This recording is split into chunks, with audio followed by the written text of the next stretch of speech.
القصة بتبدأ مع أميرة، لسه عروسة جديدة وبتحب العرايس والدباديب من وهي صغيرة. جوزها تامر جاب لها منهم كتير قوي هدية، وهي بقى يعني زينت بيهم شقتها الجديدة.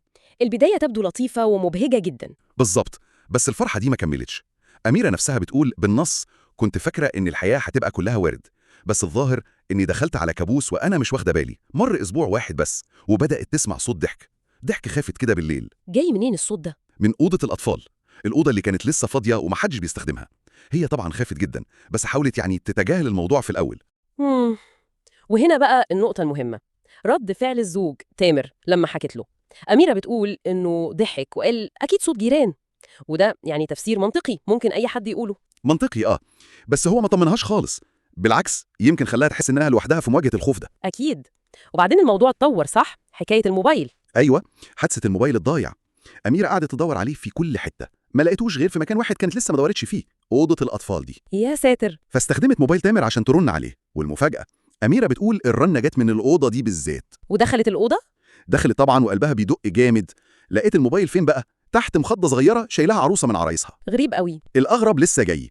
فتحت الموبايل ولقت عليه صور وفيديوهات، يعني زي ما هي وصفت، صور للعرايس والدباديب متصورة من زوايا كأن هم اللي ماسكين الموبايل. إيه ده؟ صور للعرايس؟ معقول؟ دي لحظة تحول كبيرة في القصة. الموضوع ما بقاش مجرد أصوات وخلاص، بقى فيه زي دليل مادي كده. حتى لو يبان مستحيل، بس الصور دي بتخلي الرعب حقيقي أكتر. والفيديو اللي فيه الدبدوب الأسود ده. الدبدوب الأسود دي نقطة تانية مرعبة. بتقول لحد ما ظهر دبدوب أسود، أنا أصلا ما عنديش دبدوب بالشكل ده. يعني دبدوب غريب مش بتاعها أصلا ظهر في الفيديوهات دي. ده بيضيف عنصر دخيل ومقلق جدا للموضوع كله. والرعب وصل لأقصى درجة لما قررت تمسح الفيديو بتاع الدبدوب ده بالذات. أول ما مسحته اكتشفت إن كل الصور والفيديوهات التانية اتمسحت هي كمان. هي متأكدة وبتقول أنا متأكدة إني مسحت فيديو واحد بس. الاختفاء ده سواء بقى كان عطل فني ولا حاجة تانية. في ظل خوفها ده أكيد فسرته على إنه دليل تاني إن في حاجة مش طبيعية بتحصل. بالظبط كده. عشان كده ما عرفتش تستنى، راحت مجمعة كل العرايس والدباديب دي فورا، حطتهم في كيس زبالة أسود كبير وطلبت من تامر يرميه الصبح بدري. تتخلص منهم يعني. رد فعل مفهوم بعد كل ده، بس هل ده حل المشكلة؟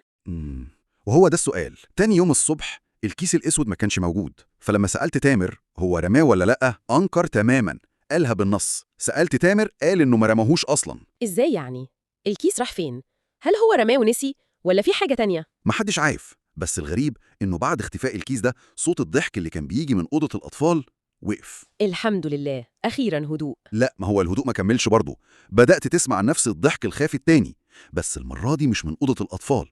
الصوت كان جاي من الصالة ومن ناحية الحيطة اللي بين شقتها وشقة الجارة. يا خبر، يعني صوت اتنقل؟ زي ما يكون كده.